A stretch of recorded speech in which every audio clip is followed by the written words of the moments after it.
ಜಿಲ್ಲೆಯ ಹೊಸಳ್ಳಿ ಗ್ರಾಮದಲ್ಲಿ ಮೆರವಣಿಗೆಯಲ್ಲಿ ಕ್ಯಾಂಟರ್ ವಾಹನ ಬಿದ್ದು 6 ಜನರು ಸತ್ತಿದ್ದಾರೆ, ಹಲವರು ಗಾಯಗೊಂಡಿದ್ದಾರೆ. 3 ಜನರ ಸ್ಥಿತಿ ಗಂಭೀರವಾಗಿದೆ, 20ಕ್ಕೂ ಹೆಚ್ಚು ಜನರಿಗೆ ಗಾಯಗಳಾಗಿವೆ. ವಾಹನ ಬಿದ್ದು 6 ಸಾವು, ಹಲವರಿಗೆ ಗಾಯ. ಸರ್ಕಾರದಿಂದ ಸಹಾಯ ಸಿಗಲಿದೆ. ಕಣ್ಮುಂದೆ ನಡೆದ ಘಟನೆ ನೋಡಿ ಜನರು ಹೆದರಿ ಆತಂಕಪಟ್ಟರು. ನಮ್ಮ ನ್ಯೂಸ್ ಚಾನೆಲ್ ವೀಕ್ಷಕರಿಗೆ ಧನ್ಯವಾದ. ಬೆಳಗ್ಗೆ ನಿಖಿಲ್ ಕುಮಾರಸ್ವಾಮಿ ಹಾಸ್ಪಿಟಲ್ಗೆ ಬಂದರು. ಈ ದುಃಖದ ಘಟನೆಯಲ್ಲಿ ಮೃತಪಟ್ಟ ಕುಟುಂಬದ ಜೊತೆ ನಾವೆಲ್ಲರೂ ಇದ್ದೇವೆ. ಹಾಸನ ತಾಲೂಕಿನ ಹೊಸಳ್ಳಿ ಗ್ರಾಮದಲ್ಲಿ ನಡೆದ ದುರ್ಘಟನೆಯಲ್ಲಿ ಜನರು ಸಾವಿಗೀಡಾದರು. ಹೀಗಾಗಿ ಕುಟುಂಬಗಳಿಗೆ ಸಮಾಧಾನ ಹೇಳಲಾಗಿದೆ. ಗಾಯಾಳುಗಳ ಆರೋಗ್ಯಕ್ಕೆ ವಿಚಾರಿಸಿ ಕುಟುಂಬಸ್ಥರಿಗೆ ಧೈರ್ಯ ತುಂಬಲಾಗಿದೆ. ರಾಜ್ಯ ಸರ್ಕಾರವು 5 ಲಕ್ಷ ರೂಪಾಯಿ ಪರಿಹಾರ ನೀಡಲು ಘೋಷಿಸಿದೆ.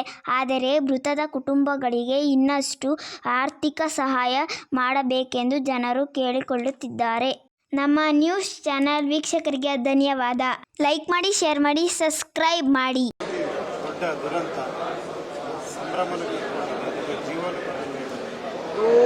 ನಾವು ಯಾರು ಕೂಡ ಊಹೆ ಮಾಡ್ಕೊಳ್ಳಿಕ್ಕಾಗೋದಿಲ್ಲಣ್ಣ. ಯಾಕೆಂದರೆ ಎಸ್ಪೆಷಲಿ ಆ 6 ಸೆಕೆಂಡ್ ವಿಡಿಯೋ ಸ್ವರೂಪಣ್ಣ ನನಗೆ ರಾತ್ರಿ 9:15 ಗಂಟೆಗೆ ಕಳಿಸಿದ್ರು. ಅದು ನೋಡ್ತಾ ಇದ್ದಂಗೆ ನಾವು ಎಲ್ಲರೂ ಕೂಡ ಬೆಚ್ಚಿಬಿಟ್ಟಿದ್ದೇವೆ.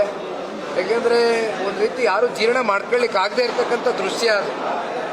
ಬಟ್ ನಾವು ಮತ್ತೊಂದು ವಿಡಿಯೋ ಮೇಲ್ಗಡೆಯಿಂದ ನಿಂತು ಒಂದು ವಿಡಿಯೋ ಮಾಡಿದ್ದು ನೋಡಿದಾಗ, ಯಾಕೆಂದರೆ ನಾವು ಗಾಡಿನಲ್ಲಿ ಬರ್ತಾ ಸಾಕಷ್ಟು ಇದ್ರ ಬಗ್ಗೆ ಯಾಕೆ ಈ ರೀತಿ ಆಯಿತು, ಯಾರು ಗಾಡಿ ಓಡಿಸ್ತಾ ಇದ್ರು, ಅಥವಾ ಗಾಡಿ ಓಡಿಸ್ತಾ ಇದ್ದವರು ಮತ್ತಿನ್ನೇನಾರು ಮದ್ಯಪಾನವನ್ನು ಸೇವಿಸಿದ್ರ, ಇವೆಲ್ಲವೂ ಕೂಡ ನಾವು ವಿಚಾರಿಸ್ಕೊಂಡು ಬರ್ತಾ ಇದ್ವಿ.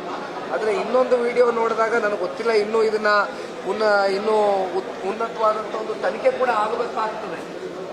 ಅಂದರೆ ಈ ಡ್ರೈವರು ಓಡಿಸ್ಬೇಕಾದ್ರೆ ಅವನು ನಾರ್ಮಲ್ ಸೀಲ್ ಇದ್ನ ಅಥವಾ ಬೇರೆ ಇನ್ನೇನಾದ್ರೂ ಅವನು ಮದ್ಯಪಾನ ಸೇವನೆ ಮಾಡಿದ್ನ ಏನು ಅನ್ನೋದು ಕೂಡ ಇನ್ನೂ ಉನ್ನತವಾದಂಥ ಒಂದು ತನಿಖೆ ಕೂಡ ಮಾಡಬೇಕಾಗ್ತದೆ. ಅದು ಈಗ ತಾನೇ SP ಅವ್ರಿಗೆ ಮಾತನಾಡಿದ್ದೇನೆ. ಬಹುಶಃ IG ಅವರು ಕೂಡ ಈಗ ತಾನೇ ಬಂದು ಹೋಗಿದ್ದಾರೆ ಅಂತಕ್ಕಂಥ ಮಾಹಿತಿಯನ್ನು ಕೂಡ ಪಡ್ಕೊಂಡಿದ್ದೇವೆ. ಆದರೆ ಸರ್ಕಾರ ಇದ್ರ ಬಗ್ಗೆ ಉಸ್ತುವಾರಿ ಮಂತ್ರಿಗಳಾಗಲಿ ಅಥವಾ ಸರ್ಕಾರದ ಪೊಲೀಸಿನ ಮೇಲ್ಮಟ್ಟದ ಅಧಿಕಾರಿಗಳಾಗಲಿ ಇದನ್ನು ಉನ್ನತವಾದಂಥ ಮತ್ತಷ್ಟು ತನಿಖೆಯ ಮೂಲಕ ಇದು ಯಾಕೆ ನಡೀತು, ಹೇಗೆ ನಡೀತು ಈ ಘಟನೆ ಅಂತಕ್ಕಂಥದ್ದು ಮುಂದಿನ ದಿನಗಳಲ್ಲಿ ಜನತೆ ಮುಂದೆ ಇಡಬೇಕಂತ. Thank you.